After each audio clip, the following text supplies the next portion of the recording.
6 ways to create business emails that get opened and read. Coming up next.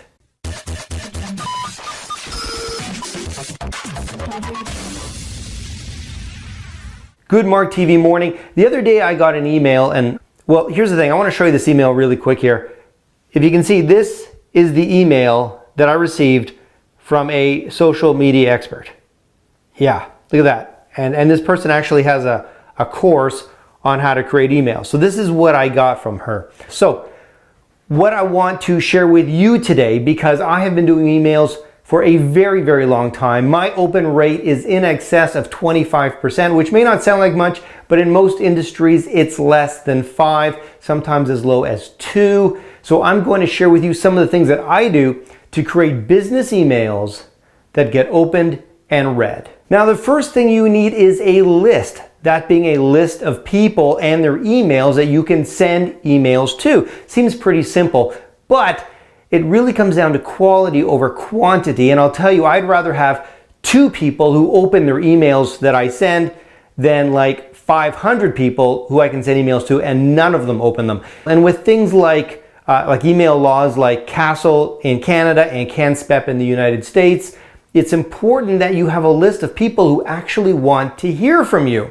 So there's essentially 2 ways to build your list. Number 1 is to actually take the names of everybody you know, business cards you've collected, friends, family, whatever, and compile it together, and that can be your list, assuming, of course, that everyone on that list actually wants to hear from you.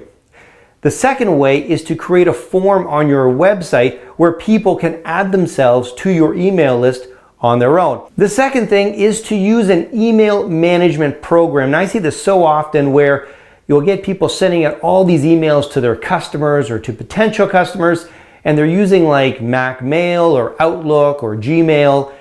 Don't do that. Stop, okay? There's a number of reasons. First off, if you send large numbers of emails through a regular email client like Outlook or Gmail, it's possible that you will get flagged. Your email account will be flagged as a spammer, and if that happens, you will be shut down. You will not be able to send emails to your kids. You won't be able to get emails from family members and friends. I mean, you will be like locked out of the entire internet. You will not be able to send an email to anybody. So you must use, or I strongly encourage you to use, an email management program like Constant Contact, Aweber, MailChimp. There's a number of them out there, and these are loaded with great features to help you manage your emails and avoid being flagged as a spammer. Some really cool things about email management programs are, number 1, the ability for people to opt out. That being, they don't want to receive your emails anymore. They can click the unsubscribe button at the bottom and they're out. And by law, you have to make this available. If you use Outlook or Gmail, they can't unsubscribe. Another one is you can see who's opened and clicked through on your email. So for example, if you send out an email, let's say to 100 people, you can look through and see how many of them actually opened the email, and you can see how many of them clicked through. So for example, if you ran a promotion or you wanted to show people a video and they clicked on it, you could see whether they did that. As I mentioned earlier, a way to collect email addresses is to have people join your list through a form on your website. And what's great is all of these email management programs allow you to do that. They all create really simple forms, or allow you to create simple forms through their site. They give you a little piece of code, you just pop it into your site and you're good to go. Another really cool thing about email management programs is your ability to create multiple lists. You can create lists of anybody you want, suppliers, customers, different types of customers. You can break them down by geographic region, whatever you want. So you can send an email out to only that specific group. So you can keep it really, really targeted. And one of my favorite features is the ability to schedule emails ahead of time. If you want to send out an email Monday morning at 7 a.m., well, you don't actually want to be in front of your computer Monday morning at 7 a.m. to send it out.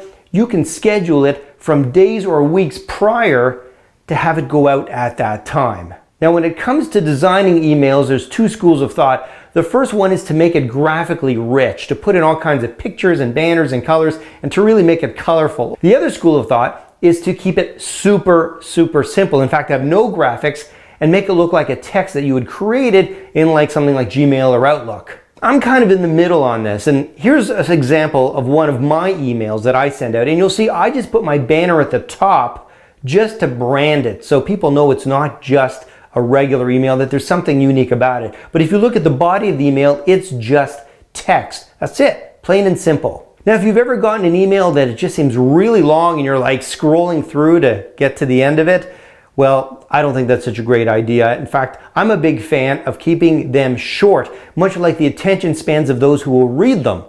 You see, people are really busy. They don't want to have to go through a lot of text. And if they can do a quick scan through your email to get what they want, that's what's key. Keep it to about maybe 300-400 words at the most if it's an article, or if you want to put in a lot of content, instead of putting it right in the email, put little snippets, maybe 1 or 2 lines, and put a link back to your website or blog or videos or whatever it is.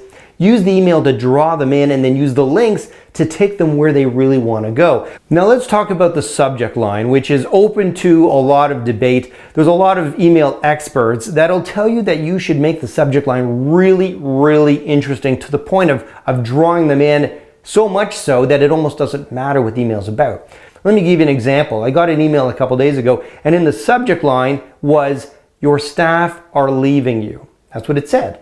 Your staff are leaving you. When I clicked on it and opened up the email, what it really was an article on how to hire and keep the best staff. There's nobody leaving me. No staff are leaving. There was a disconnect between the subject line and the content.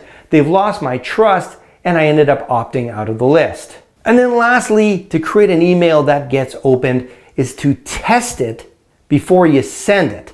All right, before you send it out to like hundreds or thousands of people on your list, send it to yourself. And these email management programs like Constant Contact or MailChimp, they will allow you to do that. Send it to yourself, view it on different devices, make sure it works, even send it off to some friends or people you can trust, get their feedback, make sure there's no grammar or spelling mistakes, make sure the links work. So there you have it, 6 ways to create emails that get opened and get read. I hope you liked the episode. If you did, hey, click like. If you want to help somebody else out, pay it forward and share the episode. And if you're watching this on LinkedIn or Facebook and you want to find out about more Mark TV episodes as they get released, go over to marktv.net, click subscribe, and you'll be notified when new episodes come out, usually about once a week. Now, if you have any questions or comments, post them down below. You know I'll answer back. So until next time, I'm Mark Gordon, and you've been watching Mark TV.